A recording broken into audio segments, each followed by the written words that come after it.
မင်္ဂလာပါ knowledge နဲ့ကြိုဆိုလိုက်ပါတယ်ထိုင်းမှာနေရတဲ့ဘဝအိမ်မက်နဲ့အမှန်တရားလူတို့များများကထိုင်းကိုဆိုရင်ပတ်စံလွယ်ရတယ်အလုပ်ကောင်းတယ်ဘဝတိုးတက်မယ်လို့ထင်တတ်ကြပါချို့ကတော့ကိုယ်နိုင်ငံကအစအရအချင်းတွေပိုကောင်းတယ်လို့မျှော်လင့်ပြီးတော့ထားကြတာဖြစ်ပါတယ်ဒါပေမဲ့ထိုင်းမှာနေရတဲ့ဘဝအပြင်မှာမြင်ရတယ်လို့မြဲလှလှပပပဲတော့ဟုတ်နေပါလူမှုဘဝစိတ်ပိုင်းဆိုင်ရာဝေကြီးပိုင်းဆိုင်ရာတွေအလားပါနဲ့အတူခက်ခဲမှုတွေလည်းအများပါဝင်နေပါတယ်အလုပ်သမားဘဝထိုင်းမှာလုပ်လို့ရတာကလွယ်လွယ်တူပြောကြမယ်လုပ်ရပြီးရင်တော့တကစ်ပင်ပန်းပါတယ်အလုပ်များစုကစက်ညုံဆောက်လို့ရဟိုတယ်ဆောက်လို့ဆိုင်ဈေးတိုင်းဆောက်ရည်မှာဖြစ်ပြီးတော့ကိုအားသုံးရတာများပါတယ်နေပွဲမှာအချင်းရှည်လုပ်ရတာကတနည်းကို10နာရီကနေ12နာရီတိလုပ်လို့ရတာကကိုတောင်ကစိတ်ကိုကပင်ပန်းစိတ်တတ်ပါချို့ကပတ်စံရတယ်ဆိုပေမဲ့ကိုကိုရောင်းနေရတယ်လို့ခံစားရတယ်တို့တော့ပြောကြကျွန်တော်ပါဝင်ပါပဲဝီကြီးထိုင်းမှာလာတာကမြန်မာတက်မြင့်မိမယ်30ရတယ်ပုံများပါတယ်ကိုငါအိမ်ငါကမိဖို့ရေဖို့စားတော့သွားတာကြီးဖုံးပေးဒီအသုံးစိတ်တွေကမတိမတာပဲလာစားကိုစိတ်သွားတတ်ပါတယ်လို့ပတ်စံရပါမယ်မစီမံနိုင်ရင်တော့ကိုရောက်တဲ့ခါကျရင်လက်ထဲမှာဘာမှမကြံပဲလို့ရတာဘာအတွက်လဲလို့တော့ထင်တဲ့အထိစိတ်ပင်ပန်းလာရတတ်ပါတယ်ဒါကြောင့်ထိုင်းမှာနေပတ်စံကိုရရတဲ့စီမံနိုင်မှုကပိုပြီးရေးကြည့်ပါတယ်စိတ်ပဲဆိုင်ထိုင်းမှာကလူအများကြားမှာနေရပေမဲ့စိတ်အတွင်းမှာတော့တယောက်တည်းဖြစ်နေရလို့ခံစားတတ်ပါတယ်ကိုယ်နိုင်ငံနဲ့ဝေးကိုမိသားစုနဲ့လည်းဝေးဒါအပြင်ကိုယ်ကိုနားလည်းပေးမယ်လို့လည်းနဲလာတဲ့အခါညတွေမှာအရန်စိတ်တက်ကြရင်လမ်းကြရပါတချို့ညတွေမှာအဲ့ရပေါ်လဲရင်ဒီလမ်းကိုရွေးရမှန်သလားမှားသလားကစရပြကိုမေးလာရတတ်ပါတယ်ဒါပေမဲ့အဲ့ဒီစိတ်တွေကိုထိန်းနိုင်ရင်တော့ကိုသူတို့စိတ်ကိုပိုပြီးခံရနိုင်စေပါတယ်လူမှုဘဝထိုင်းနဲ့မြန်မာကရည်ကျင်းမှုချင်းတူကြထိုင်းလူမျိုးများစုက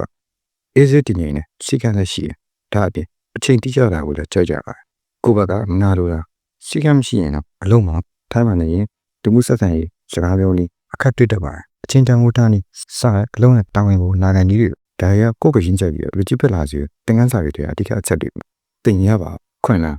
ထိုင်းမှာနေရတာကအခက်အခဲတွေတင်များပြီမယ်အခွင့်လန်းနေတာလည်းတင်တော့ရှိပါတယ်ဘာသာစကားလေ့လာရင်အလုံးမှာတခြားလူတွေထက်နေရာရတတ်ပြီးတော့ပိုတက်တာတွေယာရုလည်းတက်နိုင်ပါတယ်ကိုချင်းတွေကကောင်းမယ်တောင်းဝန်ခံမှုရှိနေတော့ထိတော်များများကတန်ဖိုးထတက်ကြပါတချို့ဆိုရင်တော်ဘဝကနေ supervise manager အထိတော်နေကြပါတယ်ဒါကြောင့်ထိုင်းမှာလှုပ်လာလို့ရင်နေထိုင်ရတဲ့ဘဝခက်ခဲပေမဲ့ကိုကြိုးစားရင်ကြိုးစားလို့နာကရှိဘောတင်ကြကြထိုင်းမှာနေရင်လူတယောက်တင်ရတဲ့အရာတွေကတော့တိကျတက်လာတယ်ကိုထိန်ချုပ်တက်လာတယ်ပတ်စံတန်မှုကိုတိလာဒီလိုတန်မှုကိုပို့ပြီးတိလာတချို့အချိန်တွေမှာပြင်ပန်းလို့လက်လျှော့တာလေအိမ်ကိုပြန်ကြည့်မိမဲ့နောက်တစ်ချက်ကိုစဉ်းစားလိုက်ရင်ကိုယ့်ရဲ့အတွက်နဲ့မိသားစုအတွက်လာခဲ့တာဆိုပြီးတော့ကြည့်ရရင်ကိုအားပေးရပါတယ်ထိုင်းမှာနေရတာကအိမ်မက်လှလှပါတယ်ဖုတ်ပြီမဲ့ခလာပါနေတူအမှန်တရားတွေလည်းပါပြင်ပန်းရတယ်လွှမ်းရတယ်ဒါကလည်းအဲ့ဒီຢာတွေကြောင့်လူတယောက်ကိုစိတ်ကောလူကိုပို့ပြီးခံမလာတာပါဒီဗီဒီယိုကြည့်နေတဲ့တင်လဲထိုင်းမှာလှုပ်လာလို့စူးစမ်းနေတဲ့လူတယောက်ဆိုရင်တင်တယောက်တည်းပို့ပါအောင်ဒီလမ်းမှာကျွန်တော်ပါမှာလူအများကြီးတဲ့တင်းတဲ့သူရှောက်နေကြပါလေပြောရင်ကျွန်တော်ဒီဗီဒီယိုလေးဒီမှာပဲအဆုံးသတ်လိုက်ပါနိုင်မရှိတဲ့နေ့ရက်တွေပန်ပန်ကြပါဖြစ်ပကျွန်တော်လေးစားစွာပြစစ်တောင်းပြီးတော့